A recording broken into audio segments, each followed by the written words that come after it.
그리스 하면 뭐가 떠오르세요? 아마 대부분 고대 철학자, 올림푸스 신들, 파르테논 신전 같은 하얀 기둥들 이런 걸 생각하실 거예요. 맞아요. 근데 그 화려한 고대 이미지 뒤에 지금의 그리스를 만든 아주 격동적인 현대사가 숨어 있다는 사실은 잘 모르시는 분들이 많더라고요. 그래서 오늘 바로 그 이야기를 한번 제대로 파헤쳐보려고 합니다. 그러니까요. 서구 문명의 요람이라고까지 불리는 이 나라가 도대체 어떻게 지금 우리가 아는 그리스라는 현대 국가가 된 걸까요? 이 질문, 이게 바로 오늘 우리가 파고들 핵심 질문입니다. 자, 그럼 시작해볼까요? 모든 이야기에는 그 시작점이 있잖아요. 그리스라는 나라를 제대로 이해하려면 먼저 그 뿌리, 그러니까 그들의 땅과 바다, 그리고 그들의 정신을 만든 신화 이야기부터 시작해야 합니다. 우리가 보통 그리스 하면 푸른 바다랑 하얀 집들 되게 낭만적으로 생각하지만 사실 땅 자체는 그렇게 축복받은 곳이 아니었어요. 비옥한 평야? 거의 없고요. 대부분이 바위 투성이 산악지대였죠. 정말 척박한 땅이었어요. 근데 바로 이 척박한 환경이 역설적이게도 그리스 사람들을 더 넓은 세상, 바로 바다로 밀어낸 겁니다. 이게 바로 위대한 해양 문명을 만든 진짜 원동력이 된 거죠. 그리스 신화 좋아하세요? 거기 보면 성경처럼 대홍수 이야기가 나와요. 온 세상이 물에 잠겼을 때 살아남은 유일한 사람이 있었는데 그 이름이 바로 헬렌입니다. 신화 속에서 이 헬렌이 모든 그리스 사람들의 조상이 되는 거죠. 우리가 흔히 쓰는 헬레니즘이란 말도 여기서 나온 거예요. 정말 대단하지 않아요? 신화 속 인물 하나가 민족 전체의 이름이자 정체성이 된 거니까요. 자, 이제 시간을 훌쩍 뛰어넘어 보겠습니다. 고대의 영광은 잠시 뒤로 하고 그리스가 수백 년 동안 거대한 제국의 지배를 받게 되는 암흑기로 들어가 볼 건데요. 이 시기는 정말 길고 긴 기다림의 시간이었습니다. 그리스의 정체성을 지켜주기도 했지만 동시에 갈갈이 찢어놓기도 한 그런 시간이었죠. 당시 그리스를 지배했던 게 바로 오스만 제국인데요. 이 사람들이 좀 독특한 통치 방식을 썼어요. 밀레트 제도라고 하는데 이게 뭐냐면 민족이 아니라 종교별로 공동체를 묶어서 자치권을 준 거예요. 그러니까 너희는 그리스 정교회를 믿으니까 너희끼리 알아서 살아라 이런 식이었죠. 그래서 뭐랄까 무조건 억압만 한 건 아니었다는 게 중요합니다. 근데 이 밀레트 제도가요 정말 딱 양날의 검이었어요. 좋은 점은 그리스 사람들이 자기들 종교랑 공동체를 지킬 수 있었다는 거. 하지만 나쁜 점은 각 지역 공동체가 따로따로 놀게 된 거예요. 그러다 보니 언어도 조금씩 달라지고 문화도 파편화된 거죠. 우리는 하나의 그리스 민족이다. 이런 통일된 의식이 생기기가 굉장히 어려웠던 겁니다. 당장은 독립할 생각조차 못했던 거죠. 자, 그 길고 긴 기다림이 끝나고 드디어 현대 그리스가 탄생하는 순간으로 가보겠습니다. 근데 여기서 진짜 흥미로운 게 있어요. 그리스 하면 엄청 역사가 길 것 같잖아요?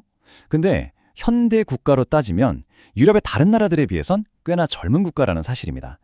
그러다 19세기에 들어서면서 분위기가 확 바뀝니다. 당시 서유럽에 낭만주의 열풍이 불었거든요. 이 사람들이 고대 그리스를 엄청나게 동경했어요.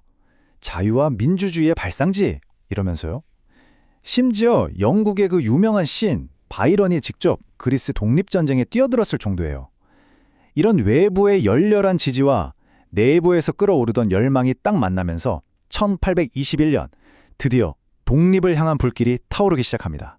그래서 1821년에 독립을 선언하고 치열한 전쟁 끝에 1830년 국대적으로도 그래 너희는 독립국가야 하고 공식 인정을 받게 됩니다. 이렇게 현대 그리스가 탄생한 거죠. 그러니까 보세요. 역사는 수천 년인데 국가로서는 이제 갓 200년이 좀 안 된 생각보다 젊은 나라 맞죠? 자, 근데 나라를 세웠다고 끝이 아니었습니다. 이제부터가 진짜 시작이었죠. 훨씬 더 어려운 질문이 기다리고 있었거든요. 과연 진정한 그리스인다움이란 뭘까? 우리의 정체성은 무엇인가? 이 고민이요, 거의 나라의 영원을 건 거대한 논쟁으로 번졌습니다. 그리고 그 싸움이 가장 치열하게 벌어진 곳이 바로 언어였습니다. 당시 그리스에는 사실상 두 개의 언어가 있었어요. 하나는 카사레부사라고 학자들이 순수한 고대 그리스어를 되살리자 하면서 만든 좀 어렵고 고풍스러운 문어체였고요. 다른 하나는 디모티키. 이건 그냥 보통 사람들이 시장에서, 집에서, 길거리에서 쓰는 살아있는 구어체였죠. 국가의 공식 언어를 뭘로 할 거냐 이걸 두고 정말 엄청나게 싸웠습니다. 그리고 이 싸움의 승자는 바로 디모티키, 민중의 언어였습니다. 이건 그냥 언어 하나를 정한 게 아니에요. 이상화된 과거의 가치는 대신 지금을 살아가는 사람들의 현실을 선택했다는 아주 상징적인 사건이었던 거죠. 자, 이제 이야기는 클라이막스를 향해 달려갑니다.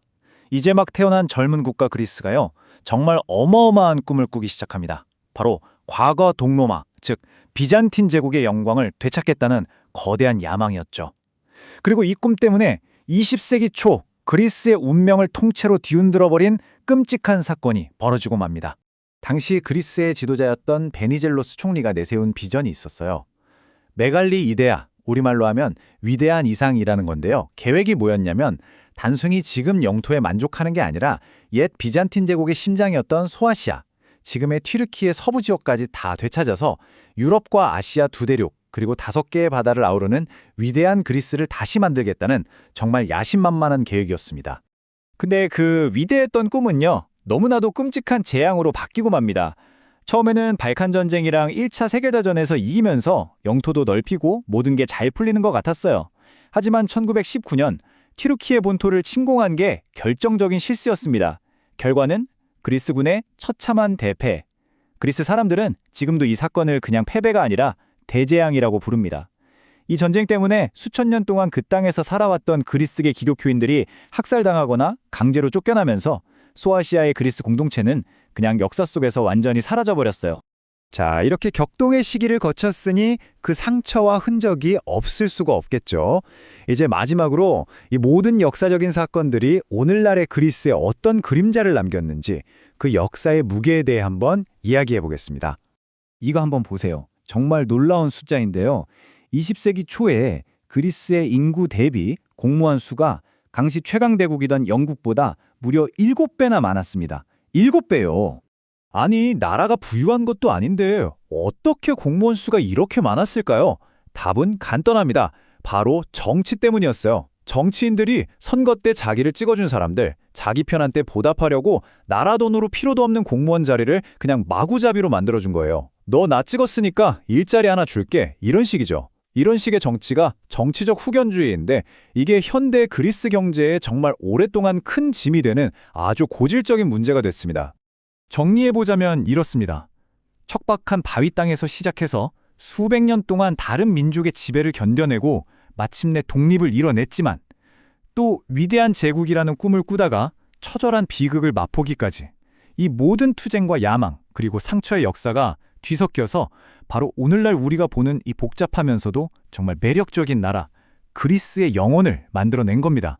자, 오늘 이야기를 마무리하면서 여러분께 질문 하나를 던지고 싶습니다. 한 나라의 진짜 영혼을 만드는 건 뭘까요? 수천 년 전에 화려했던 고대의 영광일까요? 아니면 피와 눈물로 얼룩진 바로 얼마 전에 고통스러운 현대의 투쟁일까요? 그리스의 역사를 돌아보면 이 질문에 대해 정말 많은 생각을 하게 되는 것 같습니다.